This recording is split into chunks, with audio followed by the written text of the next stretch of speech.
La nueva reforma sanitaria, sobre la que empezará a trabajar el Gobierno en los próximos días, tiene un problema común con la anterior: la falta de médicos. Muy pocos eligen las zonas rurales para trabajar, circunstancia que coincide con las jubilaciones de otros doctores. En 10 años, 1.700 abandonarán la vida laboral.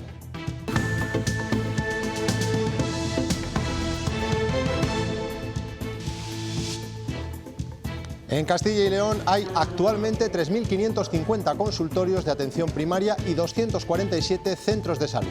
Solo este año se van a jubilar 203 médicos de familia. Son muy difíciles de sustituir y la pandemia ha empeorado las cosas. Buenas tardes. Aunque difícil es el objetivo que se ha marcado la Junta de Castilla y León, hoy el presidente ha defendido la importancia del consenso con la oposición para ir de la mano en este asunto. Y ya se han producido los primeros movimientos. Rubén Hernández. Y el último de esos movimientos lo acabamos de conocer porque esta misma tarde la consejera de Sanidad le ha pedido por carta al líder del PSOE, a Luis Tudanca, una reunión urgente, un encuentro que podría celebrarse la próxima semana para hablar de la situación de la atención primaria en Castilla y León y donde el PSOE podría dar a conocer sus propuestas. Que el refuerzo de la sanidad es una prioridad de mi gobierno y especialmente de la atención primaria, y que lo vamos a hacer con el mayor consenso y diálogo posible. 100.000 personas recibirán en nuestro país la tercera dosis de la vacuna contra el COVID. Son pacientes inmunodeprimidos, enfermos de algunos tipos de cáncer, de esclerosis múltiple y trasplantados. Castilla y León le ha insistido hoy a la ministra de que debe incluir en este grupo a los mayores de las residencias. David Aragonés. Sí, ya a esa petición de la Junta se han sumado otras comunidades y Sanidad ya no descarta esa posibilidad que se seguirá estudiando en próximas reuniones. De momento, hoy, como decía, se ha aprobado por unanimidad esa dosis de refuerzo para esos colectivos inmunodeprimidos, que serán en total 120.000 personas. Se les va a administrar una vacuna de ARN mensajero y al menos 28 días después de haber recibido la segunda. Posiblemente esa dosis de refuerzo, tercera dosis, sea idónea para que alcancen un nivel de anticuerpos y de protección. En esta situación, ahora que se plantea esa tercera dosis, no quedemos fuera, yo creo que es algo importante. Giro de 180 grados en la agresión homófoba de Malasaña, en Madrid. La víctima le ha confirmado a la policía que se inventó la historia. Reconoce que le grabaron la palabra maricón en la nalga, pero que fue fruto de una relación sexual consentida. La inteligencia artificial llevada al campo de Castilla y León. Una empresa soriana ha creado una tecnología que es capaz, entre otras cosas, de predecir la cosecha. El acierto se acerca al 95%. Con esto se reducen costes y aumentan los beneficios. Ya está funcionando con éxito en los campos de manzanos de La Rasa. Los productores están encantados con el invento.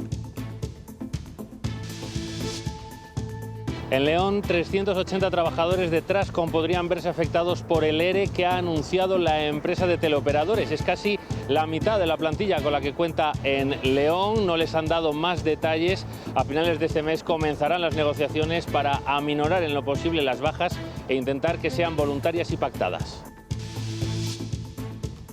En cuanto al tiempo, mañana será un día muy parecido al de hoy, aunque tendremos que hacer uso de alguna pequeña prenda de abrigo porque bajan ligeramente las temperaturas. Cabe la posibilidad de lluvias dispersas en el oeste y en el norte. La atención primaria será de nuevo diseccionada para elaborar un plan que garantice las consultas presenciales en todo el territorio.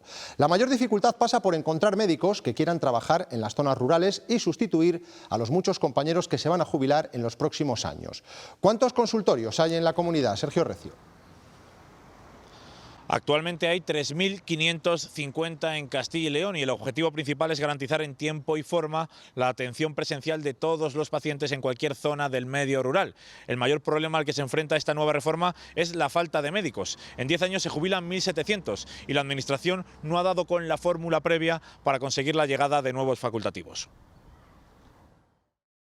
3.550 consultorios y 247 centros de salud son las cifras actuales de la red de la atención primaria en Castilla y León. Su futuro, sobre todo en las zonas rurales, depende de cómo se solucione uno de sus problemas más graves, la falta de profesionales. Solo este 2021 se jubilan 203 médicos de familia, casi 1.700 de aquí a 10 años. Para que nos hagamos una idea, esto supone más del 60% de los médicos que actualmente están trabajando en nuestro sistema. Médicos a los que hoy, tal y como están las cosas, es muy difícil sustituir. Según algunos sindicatos, ni en los gobiernos anteriores ni en este gobierno se han tomado ninguna medida para intentar evitar o disminuir las plazas de difícil cobertura. Y sin cubrir esas plazas no hay personal suficiente y eso supone más carga de trabajo en las zonas rurales. Estamos haciendo el doble de guardias de las que nos correspondería, porque nos parece muy importante mantener 2 médicos de guardia en el centro de salud de Alcañices. Es solo un ejemplo, aunque también en las capitales hay plazas vacantes. En equipos de atención primaria dentro de la propia ciudad de Zamora o en las proximidades que históricamente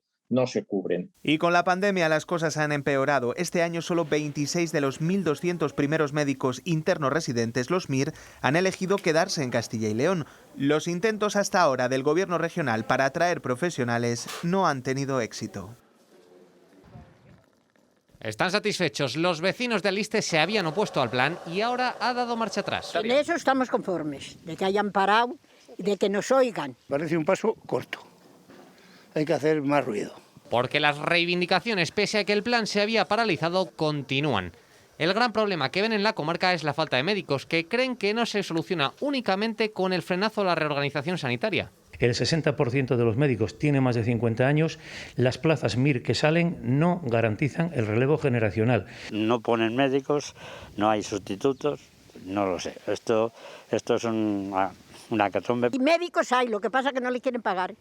Problemas sanitarios que han visibilizado fuera de Aliste. Por ejemplo, la coordinadora rural aconsejó a la localidad sayaguesa de Monumenta que colocara un calendario que contara los días que llevaba el consultorio cerrado. Hoy marca 547. Sin embargo, para dar una solución a largo plazo, los habitantes de la provincia son pesimistas. Llevan 10 años recortando de todos los lados, pues ahora no puede ser. Vemos que estamos desatendidos, pero no podemos hacer otra cosa porque no sabemos ni protestar. Por ahora, con lo que están contentos es con que se haya parado más de 2 años después de que se planteara por primera vez el plan Aliste. Hoy el presidente Mañueco ha defendido el consenso político para elaborar el nuevo plan sanitario. La consejera de Sanidad ya ha recibido la orden para convocar a los expertos cuanto antes. Rubén Hernández. Así lo anunciaba esta misma mañana el presidente de la Junta, pero es que el último movimiento, y muy importante, se ha producido esta tarde. Lo acabamos de conocer. La consejera de Sanidad le ha pedido por carta al líder del PSOE, a Luis Tudanca, una reunión urgente para analizar, y son palabras de la Junta, la crítica situación de nuestra atención primaria. Esa reunión se celebraría la próxima semana y en ella el PSOE podría presentar sus propuestas y además se hablaría, por ejemplo, de la elevada edad de nuestros médicos y de la falta de profesionales. El objetivo, en ello ha insistido hoy el presidente de la Junta, es abordar la reforma de nuestro sistema sanitario con el mayor consenso posible. Un día después de esta imagen, el presidente de la Junta insiste en su mensaje. El refuerzo de la sanidad es una prioridad de mi gobierno y especialmente de la atención primaria. Y para lograrlo ha vuelto a hablar de diálogo y tras reunirse con Luis Tudanca ya ha hecho su primer movimiento. He dado instrucciones a la consejera de Sanidad, después de mi conversación con el líder de la oposición de ayer, para que convoque el grupo de trabajo constituido ya hace unos meses a tal efecto. A esa reunión con la consejera debería asistir el líder socialista, a quien en Twitter hemos visto calificar como enternecedor que Mañueco se desmarque del plan de reforma sanitaria que Tudanca, tras el apoyo del PP en las Cortes, ha vuelto a pedir que se retire. Podemos, por su parte, no es optimista. No tengo ninguna esperanza de que ese posible acercamiento pacto sea real y mucho me temo, estoy convencido de que el Ejecutivo Autonómico va a seguir adelante. Mientras en Ciudadanos su presidenta ha intentado restar importancia a las grietas surgidas en el gobierno de coalición con el PP. El gobierno sigue para adelante, mi relación con Mañueco sigue siendo excelente y estoy convencida de que el señor Mañueco cumplirá su palabra. Y por tanto, es lo que espera Arrimadas, en Castilla y León no habrá elecciones anticipadas. Volvemos a hablar de los médicos. Hay algunos, sin embargo, que quieren ampliar su vida laboral cuando llega la hora de jubilarse y no pueden hacerlo. Son casos puntuales, pero también se producen. Uno de los más recientes en el Hospital de Burgos.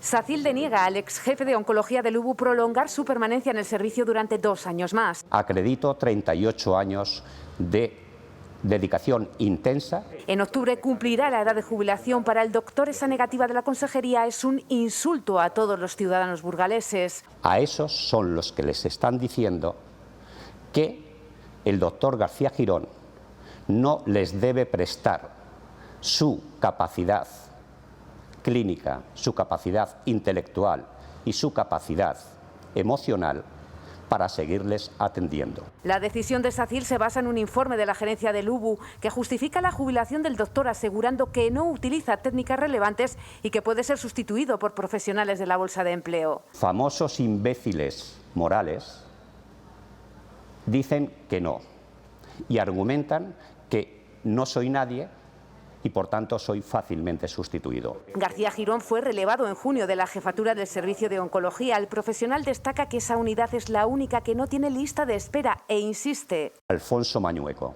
¿qué es lo que quieres? Verónica Casado, ¿atención sanitaria o tensión sanitaria? Asegura todo el hospital, a excepción de la gerencia y la consejería, están de su lado. El servicio está indignado, como es lógico, pero el hospital está devastado moralmente. Seguirá luchando por seguir en activo. Leve aumento de contagios COVID este miércoles en Castilla y León respecto al día de ayer. Se han comunicado 234 nuevos positivos, aunque como pueden ver en la curva, la tendencia es positiva si comparamos los datos de otras semanas. Todo en un día en el que el Consejo Interterritorial de Salud ha dado el visto bueno a la tercera dosis de la vacuna para algunos pacientes inmunodeprimidos. David Aragonés. Sí, esa tercera dosis solo se va a administrar a la población que tiene riesgo elevado de que no se produzca la respuesta inmune adecuada con solo 2 dosis. Estas personas serían pacientes trasplantados, enfermos con linfoma y de esclerosis múltiple. En total, poco más de 120.000 personas y se les va a administrar vacunas de ARN mensajero y al menos 28 días después de haber recibido la segunda dosis. En las próximas semanas se va a estudiar la posibilidad de dar esa dosis de refuerzo a algunos pacientes oncológicos que estén con tratamiento de radio o quimioterapia. Además, Sanidad ya no descarta dar esa dosis de refuerzo también en las residencias, como pedía la Junta de Castilla y León, y lo va a estudiar en las próximas semanas. Ahora se trataría de empezar por estas dosis adicionales para este colectivo y seguir valorando de la manera que considere la ponencia más oportuna y la Comisión de Salud Pública y, por tanto, el propio Consejo Interterritorial para seguir avanzando a otros colectivos. Vamos a empezar por esto y vamos a seguir haciendo una evaluación constante y periódica sobre otros posibles colectivos que pudieran irse incorporando. La tercera dosis de la vacuna llegaría a estos colectivos de inmunodeprimidos, trasplantados, enfermos de esclerosis múltiple y con linfoma. Posiblemente esa dosis de refuerzo, tercera dosis, sea idónea para que alcancen un nivel de anticuerpos y de protección que permita que la variante Delta, que es mucho más transmisible y mucho más contagiosa, pues les pueda agravar sus patologías. Esta tercera dosis deja fuera a los mayores de 60 años. Los médicos consideran que sí deberían estar incluidos. Tened en cuenta ahora mismo que no hay problema de vacunas prácticamente. Lo que hay problema ahora mismo es de brazos. Es decir, hay dosis suficientes como para poder administrar esta tercera dosis a estas personas y darles una protección aún mayor. Idéntica postura la que mantienen comunidades como Castilla-La Mancha y Castilla y León. Es necesario esa tercera dosis en las residencias y además es necesario ponerla pronto. Los afectados por esclerosis múltiple celebran estar en esta lista de vacunación. Siempre han pedido que con ellos prime el criterio de enfermos crónicos. Era muy importante que se valorara no solamente la edad de los pacientes, sino otras muchas características propias de estas patologías, y los enfermos crónicos no siempre va vinculado con una edad. Alrededor de 100.000 personas serán las que reciban esta tercera dosis. Uno de los grandes aportes de la pandemia a la comunidad científica es la experiencia acumulada para afrontar episodios similares. Las carencias del sistema han quedado patentes y eso puede ser clave en el futuro. Lo han avanzado esta mañana en la presentación del Congreso de la Sociedad Española de Epidemiología, que se celebra hasta el viernes en León. Thais Lozano. En este congreso los expertos han puesto sobre la mesa que durante la pandemia se han hecho algunas cosas bien, como por ejemplo el confinamiento o las mascarillas, que aventuran a decir que nos las podremos quitar en el próximo año 2022. Pero también señalan que se han hecho algunas cosas mal. Han puesto sobre la mesa el impacto que la COVID-19 ha tenido en problemas ya antiguos. La pandemia, dicen, llegó de forma tan abrupta que sobrepasó las condiciones con las que contaba la sanidad, que dejó de lado otro tipo de patologías que hay que recuperar lo antes posible. Aprender de lo sucedido, crear un comité de expertos y solventar las carencias del sistema sanitario son las claves para abordar cualquier otra crisis sanitaria. Por desgracia, se tuvo que dejar de lado actividades imprescindibles en otro tipo de enfermedades, como puede ser las enfermedades crónicas o los problemas de epidemiología social, que es necesario recuperar lo antes posible. Crear organismos que presenten recomendaciones basadas en la evidencia científica y hechas por expertos. El impacto del COVID se notó el curso pasado en el aumento del absentismo escolar. Reducirlo es un desafío para este año. En Burgos y Valladolid, por ejemplo, faltaron a clase el doble de alumnos de los que lo hacían antes de la pandemia. A pesar de las vacunas, el miedo sigue instalado en muchas familias. Desde los 3 años, esta niña ha ido al colegio hasta que llegó la pandemia. No somos absentistas recurrentes, no somos absentistas por motivos sociales, somos absentistas por prevenir la posible infección de nuestra hija y la transmisión a nuestro grupo familiar. Su hija padece asma y para protegerla estos padres llevan un año ejerciendo también de profes en casa. Así se han defendido ante servicios sociales. Como que yo estoy abandonando la educación de mi hija, si precisamente es lo único que me preocupa, su bienestar. Porque el abandono es eso, la falta de preocupación por el bienestar del menor. Y en nuestro caso era todo lo contrario. Con su expediente archivado, el colegio dio de paso el trabajo hecho en casa y su hija pasa segundo de primaria, pero ellos se resisten a llevarla. Si vemos que la situación sigue igual, no vamos a tener dudas en continuar. Muchos padres están cansados, han tirado la toalla, pero otros muchos están dándose cuenta que no es una solución llevar a los niños al colegio, que es un riesgo. En los ayuntamientos, parte implicada para combatir el absentismo escolar, preocupa que el miedo se apodere de nuevo de los padres. Que vayan a los colegios, que los vean, que vean cómo se está seguro, cómo se limpian. Valladolid es una de las ciudades donde el absentismo escolar ha subido al 4%. Todo fue una denuncia falsa. La víctima del supuesto ataque homófobo en Malasaña, en Madrid, ha reconocido ante la Policía Nacional que mintió. Es cierto que tenía grabada la palabra maricón en una nalga, pero ha asegurado que fue fruto de un encuentro sexual consentido. También es falso que haya una manada atacando en este barrio de la comunidad. Y lo ha confesado después de un largo interrogatorio en el que se ha venido abajo. Mintió para mantener, dice, a su actual pareja. Ya hay un detenido por el apuñalamiento de una mujer en Villarrín de Campos, en Zamora, que resultó herida hace poco más de una semana. El presunto autor de los hechos entró en el domicilio encapuchado mientras la víctima dormía. Se ha detenido a una persona, todavía no se ha entregado al juzgado a esa persona. Es lo que pensaba en un primer momento, es del entorno familiar. Damos los hechos como esclarecidos. El caso de Jeremy Vargas, este niño que desapareció en Gran Canaria en marzo de 2007 con 7 años de edad, se reabre. Un juzgado de la isla ha acordado esa reapertura de diligencias y decide que se vuelva a investigar. El abogado Marcos García Montes, al frente de la acusación, lleva 2 años recabando pruebas junto a un equipo de criminólogos. Sigue pareciendo muy remota la posibilidad de un pacto entre Gobierno y PP para desbloquear el Consejo General del Poder Judicial. Hoy Pedro Sánchez ha acusado a los populares de ser insumisos con la Constitución y estos han respondido que es el presidente el que se niega a hablar. Porque la insumisión constitucional en la que está instalada el Partido Popular representa todo menos un mínimo grado de sentido de Estado. Aquí el presidente del Gobierno, desde ese radicalismo, corta todos los puentes y cada vez que se le tiende la mano dice que no está dispuesto ni a descolgar el teléfono. El Gobierno ha paralizado la inversión de más de 1.700 millones de euros para ampliar el aeropuerto del Prat, en Barcelona. El proyecto contaba con la oposición de ecologistas y del Ayuntamiento de la ciudad condal, a quienes se ha sumado ahora la Generalitat de Cataluña, a pesar de haber acordado esa ampliación hace un mes con Moncloa. El Ejecutivo Central dice que suspende la inversión porque no se fía de la Generalitat. Este desencuentro se produce a pocos días de la Diada y la reanudación de la mesa de diálogo sobre Cataluña.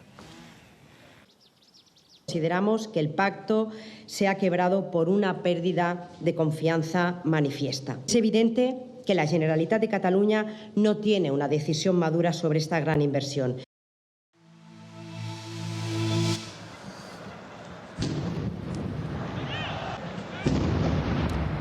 Es el ruido de las bombas en pleno partido de la selección francesa en el Parque de los Príncipes de París. Fue el 13 de noviembre de 2015, en el inicio de uno de los atentados más salvajes de la historia en Europa. 3 comandos del Estado Islámico asesinaron a 130 personas e hirieron a más de 400 en varias terrazas y en el interior de la sala de conciertos Bataclan. Hoy se ha sentado en el banquillo de los acusados el único de los autores de esos atentados que sigue con vida. Lo ha hecho proclamando su pertenencia al Estado Islámico. Ha sido en la primera jornada de un juicio que se prevé que dure hasta el mes de mayo. En uno de estos furgones llegaba Salah Abdeslam, el único terrorista que sigue vivo de los autores de los atentados del Estado Islámico del 13 de noviembre de 2015 en París. Nada más comenzar el juicio a puerta cerrada, contestaba así a las preguntas de trámite del juez sobre su identidad. Lo dejé todo para convertirme en un combatiente del Estado Islámico. Ante todo, quiero dar fe de que no hay más Dios que Alá y que Mahoma es su profeta. Abdeslam ha pronunciado estas palabras en presencia de víctimas de los ataques. Admito que me ha sorprendido verle la cara, pero pienso enfrentarme a él. Le voy a mirar. No tengo miedo. Abdeslam se enfrenta a cadena perpetua por los 131 muertos y los más de 400 heridos de Saint-Denis, las terrazas y restaurantes del centro de París y la sala Bataclan hace 6 años. Los otros 9 autores materiales se inmolaron o fueron abatidos. Además de a él, se juzga a otros 19 presuntos colaboradores, 6 de ellos en ausencia. El proceso durará al menos hasta mayo y declararán centenares de testigos, entre ellos el expresidente francés François Hollande. La empresa de teleoperadores Transcon ha planteado a sus trabajadores un ERE que afectará a 380 empleados en toda España, aunque en su mayoría pertenecen a la delegación de León. A partir del 20 de septiembre comenzarán las negociaciones con los sindicatos que intentarán reducir el impacto en la plantilla y que las bajas sean voluntarias y pactadas. Roberto Núñez. Los trabajadores todavía no conocen muchos detalles, la empresa solo les ha trasladado que afectará sobre todo a los operadores que trabajan para el proyecto de Orange. Son la gran mayoría, aquí en León, 600 de los 800 empleados que Transcon tiene en esta sede. El ERE también afectará a los centros de Madrid. De momento no han trascendido las condiciones, los sindicatos solo saben que tienen hasta el 18 de septiembre para establecer su comisión negociadora y a partir de ahí se abre un plazo de un mes para negociar e intentar minimizar el impacto de estos despidos, en principio previstos para 380 empleados, y que las bajas sean voluntarias y pactadas. La empresa soriana Ruggi Steel ha tenido que pedir un rescate al gobierno para sobrevivir en el mercado. Recibirá 25 millones de euros. Tiene sus instalaciones en Olvega y con esta inyección de liquidez desaparecen de momento las dificultades. Ruggi Steel garantiza su viabilidad gracias a una ayuda del gobierno de 25 millones. Desde la empresa olvegueña reconocen que desde 2019 la facturación anual ha caído hasta 30 millones, pasando de 120 a unos 90. La situación sí que era grave, pero bueno, tampoco era tan extrema. Vamos a poder invertir en personal también, porque ya las perspectivas para el año 2021 son de un crecimiento en la acería de un 15%. Los 110 puestos de trabajo de la única acería por inducción abierta en Europa, aseguran, nunca han corrido peligro y pretenden aumentar la plantilla entre 10 y 15 personas más en el próximo año. Yo no diría que corría peligro, pero es una ayuda que nos puede... O sea, con estos préstamos podemos ir invirtiendo. Ahora la producción pasará de 90.000 toneladas al año hasta las 130.000. La facturación subirá de nuevo hasta los 120 millones de euros al año gracias a unas exportaciones que llegarán al 70% de sus ventas. Es un aumento en un 15 o incluso un 20%, con el cual pues vamos a surtir mejor a las laminaciones que tenemos. Recuerdan que se trata de un préstamo de devolución a 5 años, que también servirá para desarrollar su proyecto de transición ecológica para que sus productos sean neutros en carbono.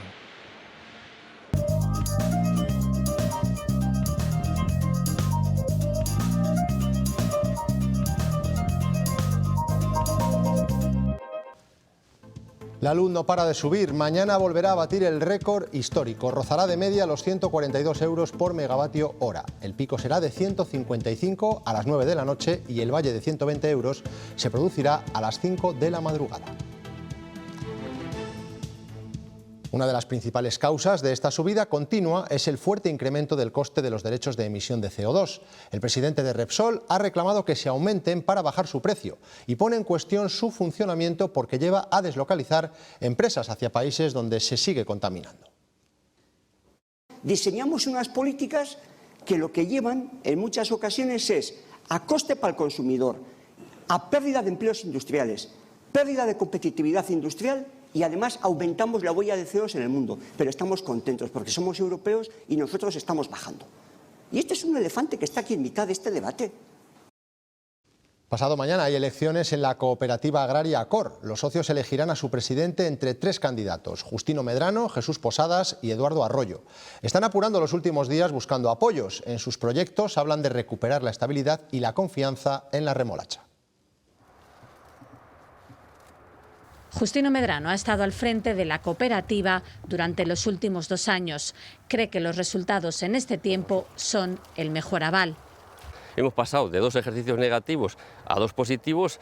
Acor está en posición ahora de crecer y plantear nuevas alternativas. Hemos dicho siempre que la apuesta era por cultivo, por la remolacha, por un complemento al precio de la remolacha, que el agricultor se le empieza a quedar un poco corto. Jesús Posadas también tiene experiencia en Acor. Fue vicepresidente en el anterior Consejo Rector. Su objetivo es garantizar el futuro de la cooperativa. Teniendo nuevos cultivadores jóvenes y estando el socio ilusionado con nosotros, todo ello bajo la gestión de profesionales, estamos seguros de recuperar la rentabilidad real para la cooperativa y desde luego aumentar el beneficio de los cultivos en el socio. Y también promete transparencia, igual que Eduardo Arroyo, el tercer candidato. Para conseguirlo creará un defensor del socio. Asegura que el principal objetivo es rentabilizar activos y mejorar los resultados. Poner en positivo pues todo lo que es el sistema financiero de Acor y en la remolacha, que es la perla negra de la cooperativa, automáticamente empiece a dar retornos y a dar beneficios.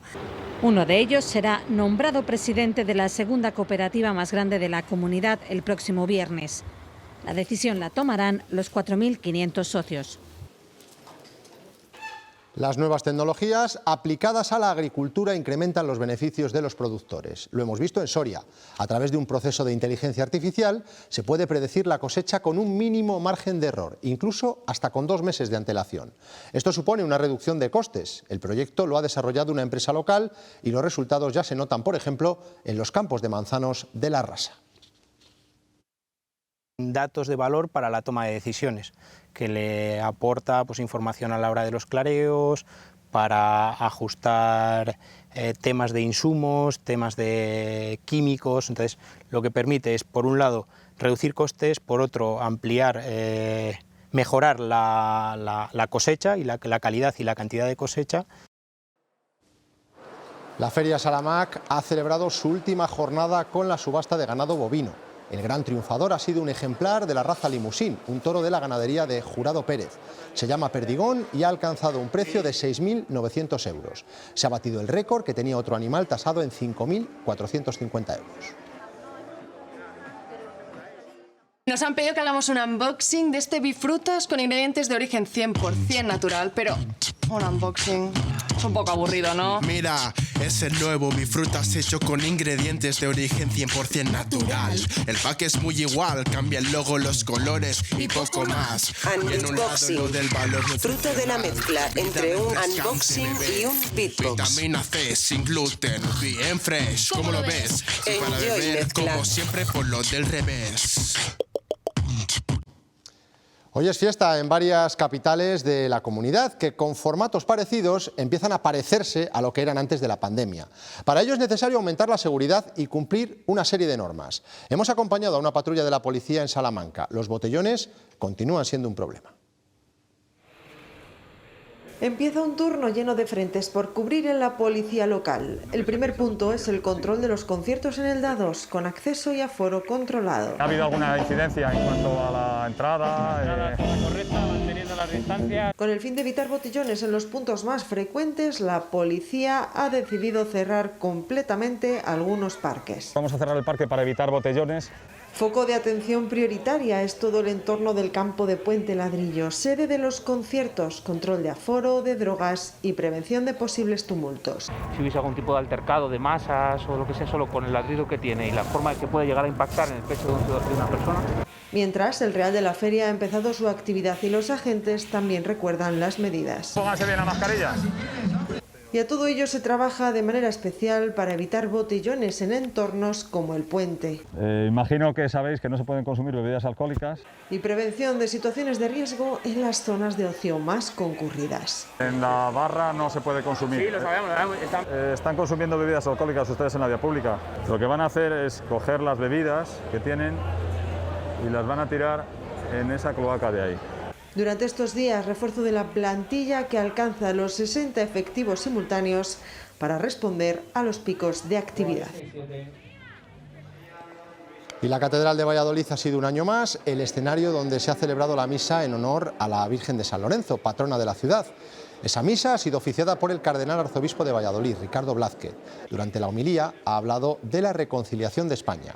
Además, se ha recordado a los fallecidos durante la pandemia y se ha pedido esperanza para 2022.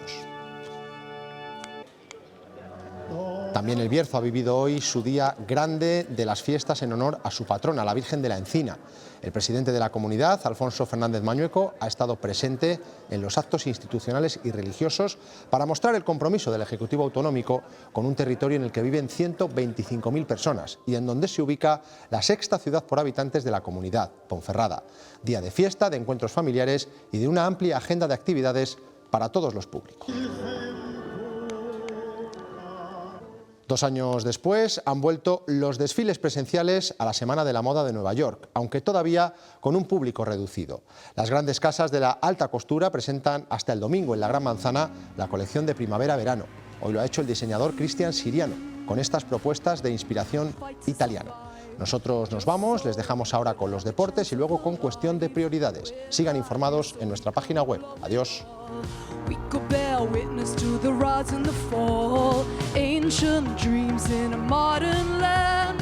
I'm trying to get back as fast as I can, back to a time before I had form, back to a time before I was born. You don't have to